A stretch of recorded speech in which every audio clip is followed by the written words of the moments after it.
Hello, and welcome to the next conversation that we have lined up, which is really nothing short of a world tour of regulatory approaches to the crypto industry.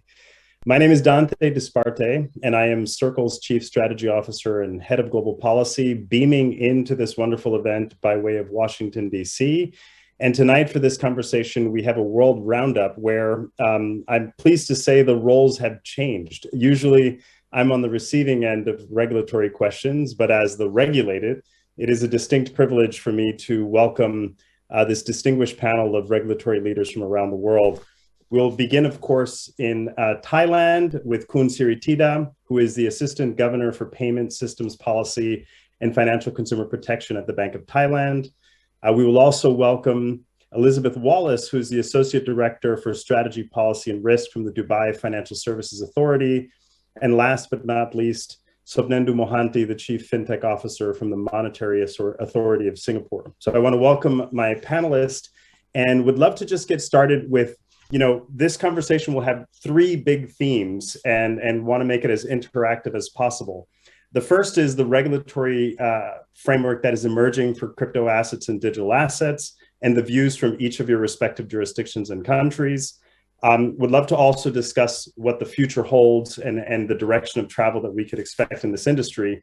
And then no regulatory conversation would be complete without also asking questions about how the public sector is viewing payment systems innovations with things like central bank digital currencies and others.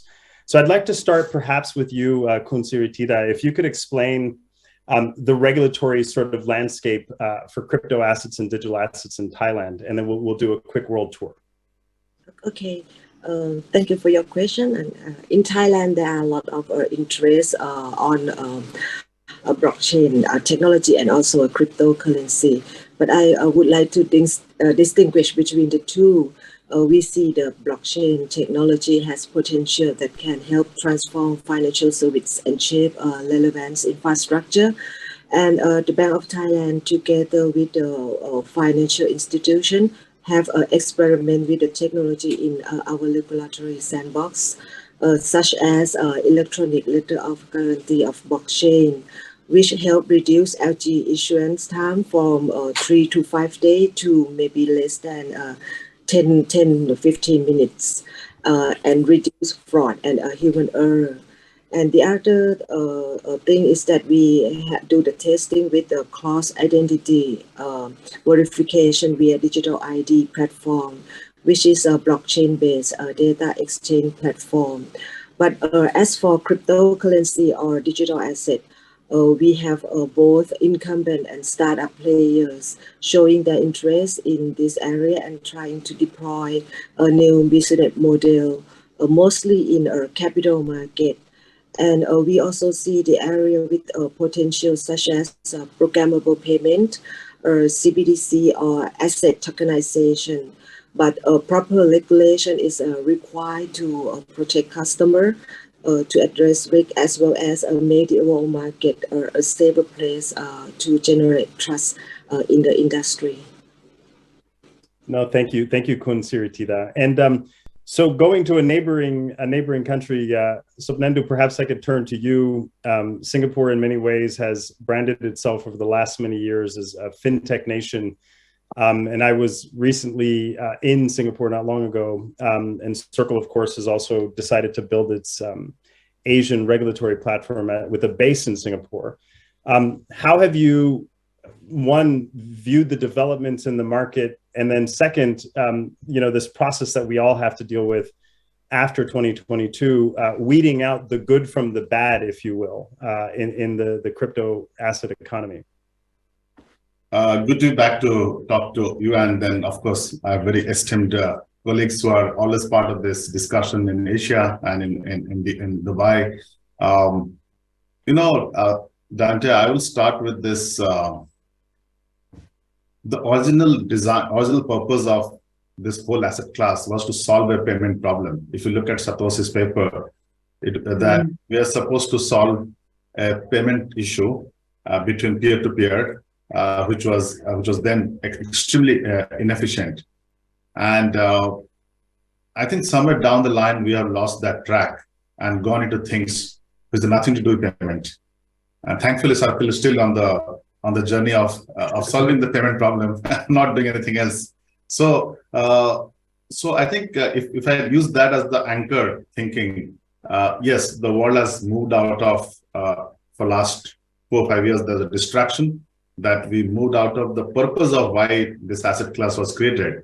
And that led to a whole set of market trauma, policy challenges, regulatory interventions, and we saw all that happening over the last 3 to 4 years. Now, if we stay on the track of thinking this is a way to solve a particular issue in the financial sector, which is primarily payment to start with, I think the progress, despite all the challenges, has actually, to my mind, evolved in a much better shape post the challenges we had last year. Because central banks and regulators have now started creating clear, distinct buckets of thinking. They have accepted, and I say we have accepted, that we need a new form of money to operate, to help the payment solutions work better. We need a new form of money to facilitate the transfer of digital assets between two parties. So that's kind of clear to us. Can we solve that, what we have with existing infrastructure? Yes, to some extent, because there are challenges, there are expenses, there are infrastructure costs to build a traditional infrastructure to solve either of the problem. Now, if we look at use case as the basis for making this case, I'll take one example. Siritida and myself worked very hard for from 2018 to connect our domestic payment system.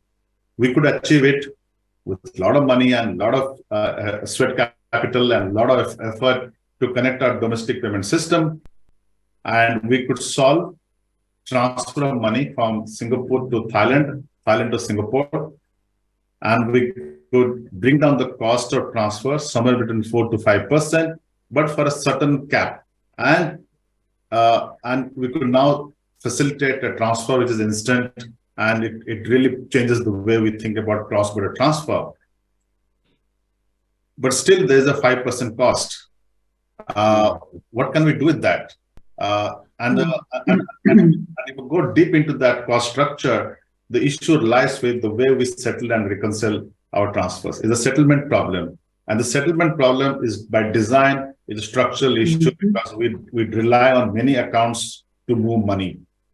Can that problem be solved by this new form of money, the digital currency, which we believe, yes, as we understand this better, as different kind of payment instrument gets created in form of digital currency, there's an opportunity to solve that problem. So that's one, if I have to argue in favor of a digital currency. Second argument, today we look at asset ownership in a series of documentation, signatures, intermediaries coming in between, helping you take ownership of the asset. Can that asset ownership process be instant, atomic, where the exchange of value and transfer of ownership happens instantly? We cannot do with the existing account-based structures. We need a new form of money to allow asset to be transferred instantly, and answer to that perhaps lies in the digital currency space. So to me, these are the two compelling use cases. From a public policy perspective, any of this form of money, well regulated, can solve these two issues. There is a long way and huge opportunity for the industry. No, thank you, Sopnendu. And you highlighted a number of my sort of key and favorite points, which is, I do agree with you entirely that there is a still unfulfilled promise in the crypto industry in terms of democratizing access to payments and banking. At the same time, the regulators should feel vindicated with the benefit of hindsight about all the warnings about the risks that would accrue if the only activity in the sector was speculative. But we could argue also with the benefit of hindsight that jurisdictions that encourage responsible actors to get well regulated, to walk through the front door, and to sort of encourage a domestic market environment also fared much better when it comes to consumer protection and all these issues. So I'd love to turn to you, Elisabeth, perhaps to share the view from the UAE, the view from Dubai specifically, because you're in one of those jurisdictions like Thailand and like Singapore that has the advantage of really being able to create a bespoke regulatory regime for this novel space. Yeah, and thank you very much, Dante. Sorry if I look a little bit dark. It is dark here, so that's why I'm coming across like that. But I think you bring across some really good points, and I think IOSCO published a consultation paper this week where they've talked about regulation in this area, and sort of urging regulators to look at what they're doing. And that's something that we've done for the last 4 or 5 years. We actually produced regulations in the DFSA for crypto businesses. Some might say that the regulations we produced were quite cautious. We like to say they're measured. We want to see some good actors in this area. And as you know, on a global basis, we haven't necessarily seen some good actors. We're focused on main things around custody, and a big issue for us is addressing conflicts of interest. A lot of crypto businesses tend to operate a significant number of activities within one umbrella, and that really concerns us there. We only brought in our framework in November last year, so we are still in the process of licensing firms in this area, but we are seeing challenges. We have 2 buckets of firms that we're looking at. One are the already licensed financial institutions that want to do something in the crypto space, and then the new crypto firms. Both come with their challenges. This is a new area. The regulatory approaches are slightly different. We obviously see more risks, and we are definitely taking our time in terms of licensing and then supervising these firms. And so, you've highlighted, I think, a couple of, key areas where you again, with the benefit of hindsight, we could see where there were some challenges. Yeah. Segregation of assets, commingling of funds, potential conflicts of interest with different exchanges. I mean, we learned a lot of lessons last year. And I would love to ask the question, perhaps of each of you in equal order, of hindsight being 2020, what lessons can we draw from a lot of the losses we had in the crypto economy in 2022 that will help create better principled regimes and regulatory regimes in your respective economies? And perhaps, Kun Siritida, if I could start with you to share some reflections looking at 2022, and how do we provide some assurances from a regulatory vantage point that the good actors will prevail, the bad actors will find fewer jurisdictions, and then ultimately Thailand, Singapore, and Dubai all can continue, being beacons for responsible innovation in finance, banking, and technology? I think that as a central bankers, our key concern is quite similar, right? Which are the financial stability and the usage as a means of payment, and also the money laundering. And what we see from last year, I think that for the governance structure and also the cybersecurity and investor protection is also the issue that we have to look at it. And in case of Thailand, we use like a sandbox approach to do the testing together with a financial service provider. And after that, because during the testing, we learned something about the mechanism and also the risks associated. And after that, after we allow the service provider to exit from Sandbox, we will issue like a regulatory guideline for the industry to follow. I think that this is the approach that we going to have, and also that we see that risks associated with about risk with the risk associated with the products. That's right. And the sandbox model is something I'd love to come back to as well. But if I could turn to you, Elisabeth, you've shared some already, but, if you could borrow from any jurisdiction around the world with a complete clean slate, examples of good balance between public interest, regulatory best practice, and then what a lot of entrepreneurs and companies care about, pathways for innovations and competition in many of these spaces. What would a few of those kind of check the box items look like for promoting innovation and responsible innovation? Yeah, and I think I'd start off with saying, I think there are always bad actors. The markets are never going to be squeaky clean, essentially. we saw last year those bad actors, and that obviously brought to the forefront that we need to be really onto this market. So with us, we started quite cautiously, quite balanced, measured. As a regulator, it's easier to start like that than it is to sort of go wide and then have to bring a market back. I think we've done a lot of work with our Sandbox and a lot of engagement with the sector.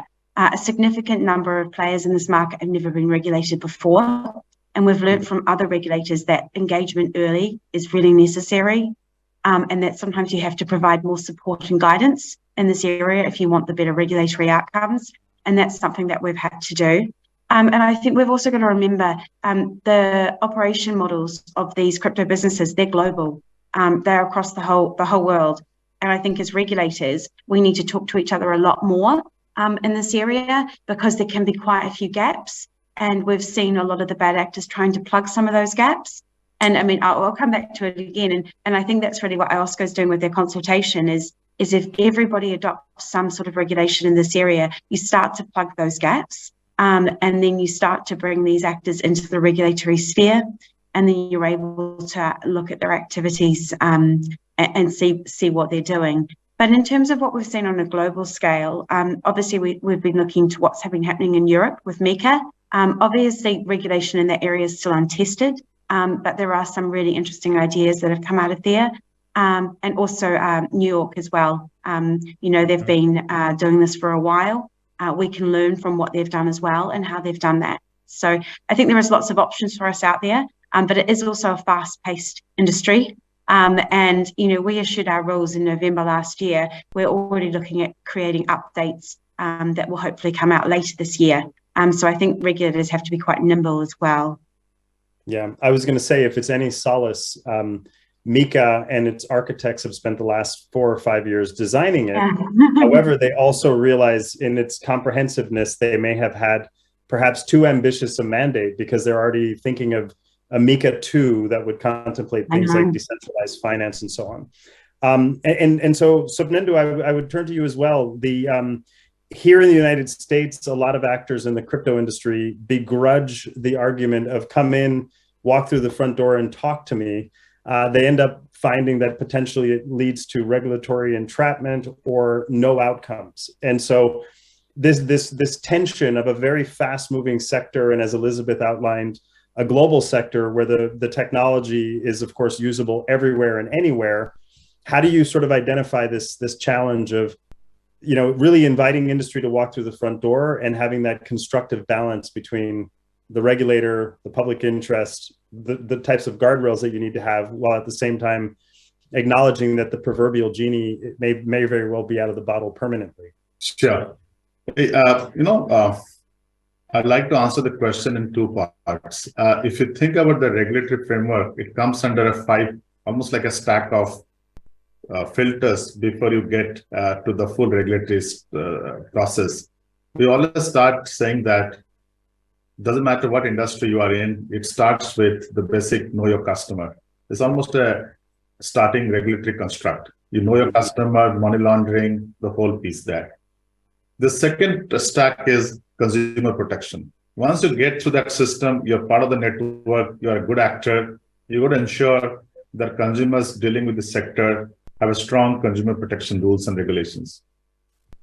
Then you go to the second filter, you come to the third filter, that the market integrity has to be maintained. The conduct of the participants has to be adhered to principle of a good actor. So you have market conduct, market integrity regulations coming in. Once it goes to the third filter, you come to the fourth filter, is a systemic risk, financial stability. Does the actors and the products and what they do affect the broad financial stability of an ecosystem? That's the fourth filter. And when it comes to a crypto industry, we have a fifth filter, which is the technology itself. Because the technology itself is a highly risky new technology. It has its own challenges, own risks, cyber issues, resilience issues, interoperability issues. This whole fifth layer, which you call as the technology risk management challenges. So you put that 5 filter on this industry, largely you get the answers right. That who are the players who can get through these 5 filters. And today, there are few which can get to the 5 filters. In a way, we can say that they're ready for a scale operation. So that's one from a regulatory framework. And I'm trying to simplify all the different regulations in different form and shape to the simplified 5-stack construct. And it can apply to anybody. On the approaches of walking people to the front door and then creating a possible friction, I believe that all of us are learning. There is some amount of experimentation happening through public-private partnership programs. I'll cite some few examples like Project Guardian, Project Mariana, some in CBDC space, some in DeFi space. So there are a whole set of public-private partnership happening between regulators and industry who are championing projects and programs. We can call it Sandbox in some sense, where the regulators are actively engaged in understanding the technology, the use case, the likely possible reasonable policy framework to govern them safely. So that's one piece of approach. There's also a non-negotiable pitch, which means the first 2 filters, which is AML, KYC, and consumer protection, is non-negotiable. It may sound very harsh. The frictions could be very high. Because we don't understand the industry fully, the friction has been increased to protect the industry from unintended consequences. Some may argue that it is unfair because, but that's the nature of the process, that when you don't have all the information, you just increase the friction so that thoughtful actors and thoughtful consumers participate in this kind of business. And the third layer, which I think is very critical, I think that's a bit of a long-term, future-looking thinking. We got to think together. There's a need for a shared public good in this space. When I say public good, which means the network on which both the assets and the currency transact cannot be the network we have today. And will that network be run by a public infrastructure or it will be run by private sector, well regulated, is an ongoing question. Augustine Carson inserted a new word in Singapore called Unified Programmable Ledger, which triggered a lot of this thinking, but that's a good start to start with. Well, first of all, I love the 5 layers. It sounds like we could be designing a house and we have a foundation, a strong foundation to build on. I would love to turn back to you, Kun Siritida, and sort of ask, one, does Thailand maintain a sandbox, a regulatory sandbox? First question. And the second question, what lessons have you drawn from it? And is it a successful sort of environment for companies and developers and others, regulated and new firms as well, to pilot different regimes and different technologies? For our sandbox, I think that we have a regulatory sandbox for like 5 years, and it successfully have maybe many cases that pass the sandbox and launch in the industry.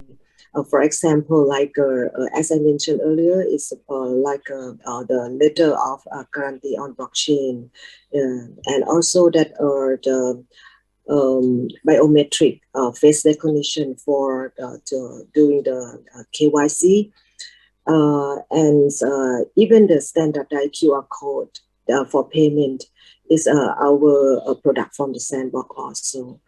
So this is, I think, that are the very useful to do the testing with the service provider, and we learn together, collaborate together to understand the associated risks, and also that the business model that the service provider have, and sometimes we adjust the model a little bit to be more flexible and have the risk mitigation. So this is the thing that we use, and I think that we're going to use it, maybe adjust a little bit for the innovative product in the future. No, thank you, Kun Siritida. And so, Elisabeth, I'd love to turn to you maybe with a slightly provocative question that all too often in regulatory circles, I hear, at least, and others hear, this notion of activity-based, technology-neutral regulation.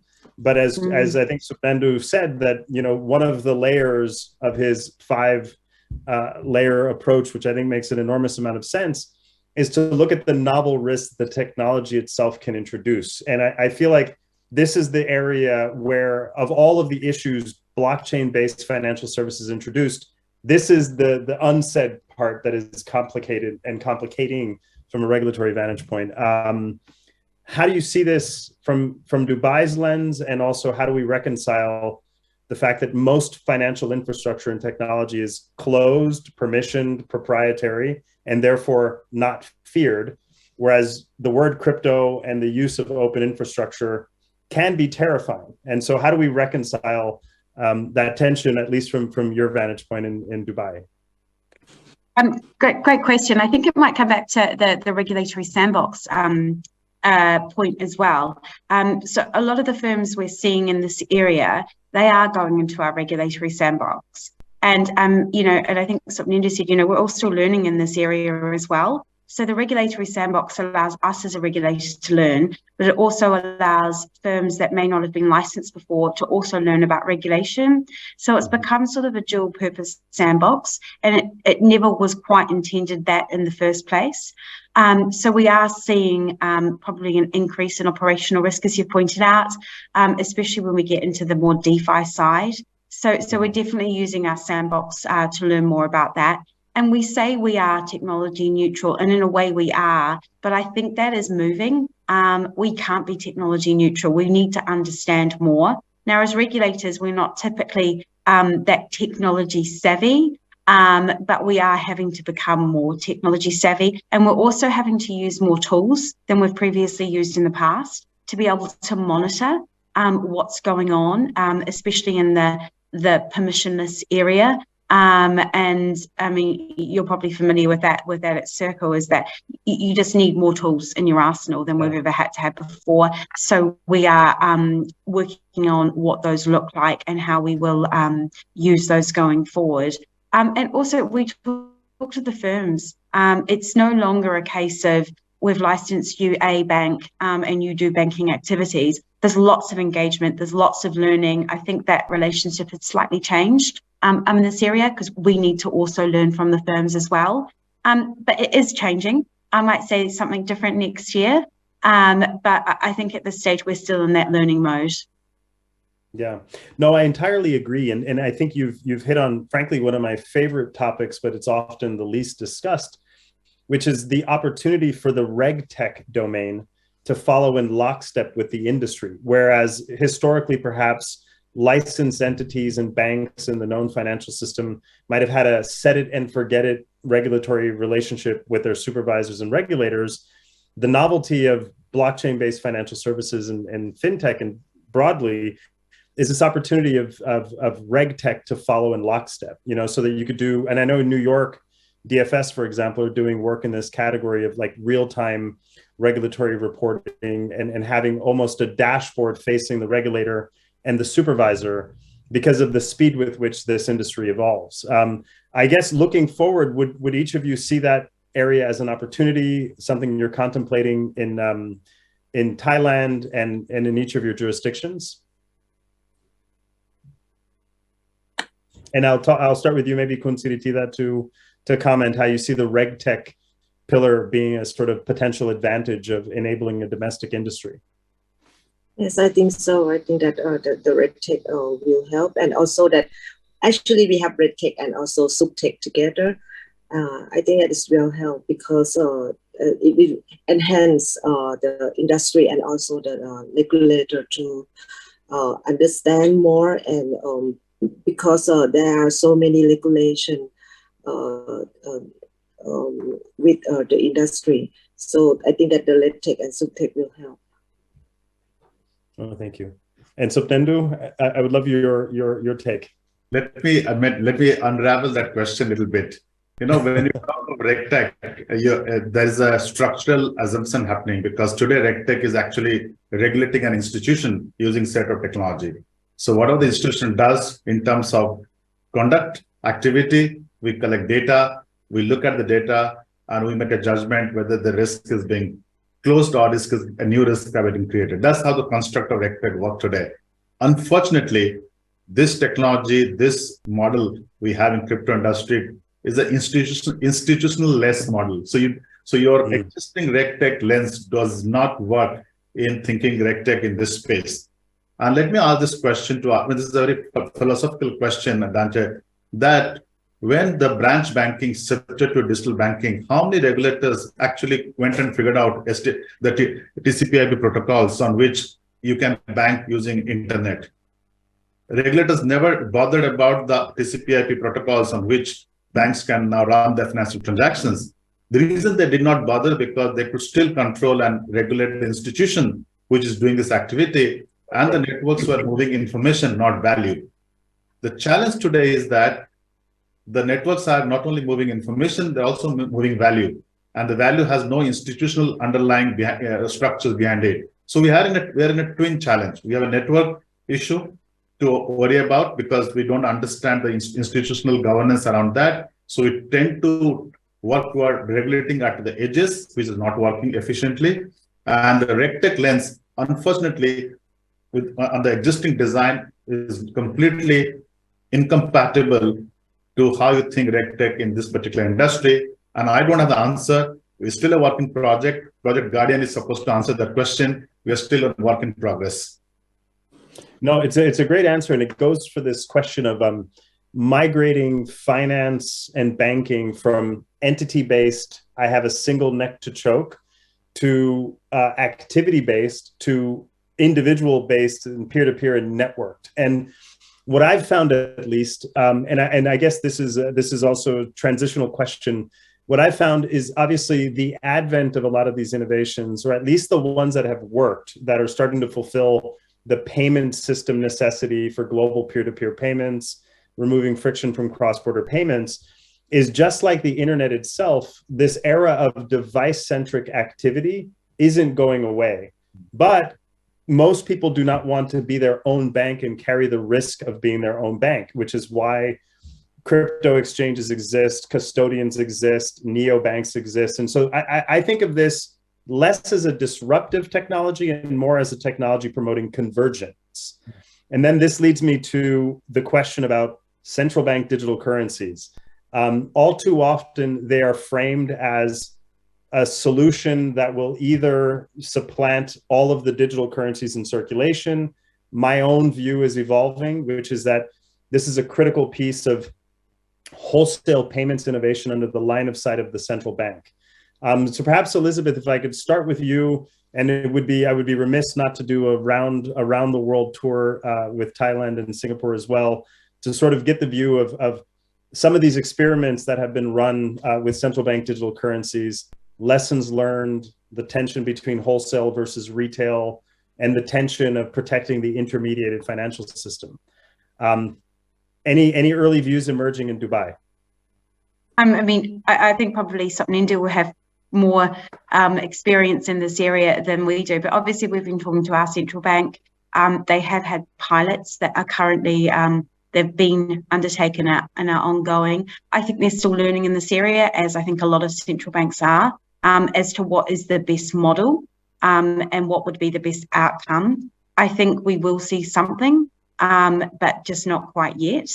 And I think we're sort of seeing in the meantime, obviously, quite an interest in stablecoins, and obviously the dirham-backed stablecoin and how that will work. But again, we're still in learning mode over here for that. No, thank you. And Kun Siritida, you happen to have the seat at a central bank and in the payments domain as well. Emerging lessons or emerging sort of views coming from the Thai central bank. Yes, right now we see that the CBDC could be a useful solution for cross-border payments, as we still have inefficiency in the cross-border fund transfer. So right now, the Bank of Thailand is actively exploring under the mBridge project with the Hong Kong Monetary Authority and the Digital Currency Institute of People Bank of China, and also that the Central Bank of the UAE. So in addition to other cross-border payment projects such as PromptPay, Pay Now, and cross-border QR payment with ASEAN country, and also that we do the testing with the retail CBDC right now. So we wait for the and the result. Thank you. And one thing I find frankly very fascinating among obviously the work that central banks are doing in this payments innovation is that, like the crypto industry and the blockchain economy, much of it is actually open source and very proudly shared and communicated through white papers and others. And Sopnendu, I know you're carefully also tracking this space, as is the Monetary Authority of Singapore. Any emerging lessons? Is this a public sector only world? Do we end up having a hybrid future where public and private coexist? Well, I'm very scared to talk about CBDC to you because of your strong views. I will take advantage of you being the moderator and not the opinion maker here. Okay. Now, if you think about monetary structure today, there's M0 cash, there's M1 deposits, and there's M2, M3. What central bank, I'm trying to cut my intervention so that we don't have much time. The M0 cash is taking a new form called CBDC. The M1 deposits, bank deposits, are taking a form called tokenized deposit. And there's M2, M3. I come out loosely bucket them as stable coins, which is a form of money, well regulated, backed by good assets. Central banks are comfortable. So that's the third piece of money representing the monetary stack today. Now, why do we need a new monetary stack? We may need this new monetary stack because the nature of asset ownership and transfer demands a progress. It demands innovation. It demands a cheaper way to deal with these assets. Now, to solve that problem, the existing account-based construct, intermediary construct are addressing the issues, but there could be an opportunity to completely rethink that whole space and use this new monetary instrument to solve that problem. So, to sum up, my take is there will be choices in the market. Central bank will provide choices to the consumer, to the institutions, that there are three forms of money. You have a CBDC, wholesale for interbank, retail for a cash alternate. There are well-regulated stable coins if the once regulations evolve. I think then the consumers and the institution will make a choice how to use this money, for the value that they drive. I completely believe the other form of money, the privately issued money in that pure native crypto form, have very little future as of now. And there could be some argument made in terms of what powers the network, what kind of currency need to power all the decentralized infrastructure.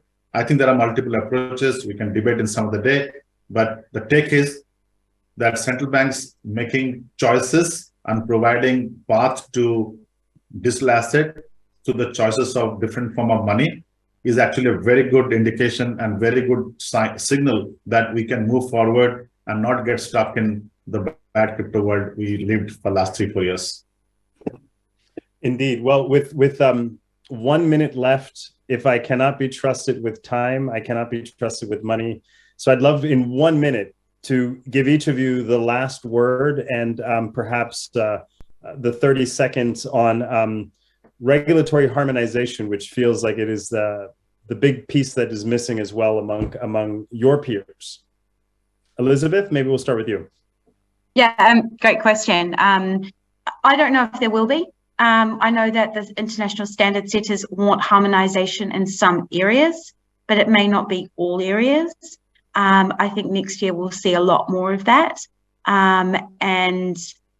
Yeah, I think that there probably also needs to be, as I said before, a lot of regulatory engagement, not just regulatory harmonization. We need to talk to other supervisors. We need to learn from them. It's a global business. It's 24/7. And I think we need to be quite agile in this area. No, thank you. And so with that, I just want to say thank you to the organizers. If there are 3 regulators in the world redefining tomorrow, it is absolutely the Bank of Thailand, the Monetary Authority of Singapore, and the Dubai Financial Services Authority. Thank you for tuning in for this evening's conversation, this morning and evening's conversation all over the world. And I'll hand it back to the organizers. Thank you all. Thank you, Dante. you. Thank you.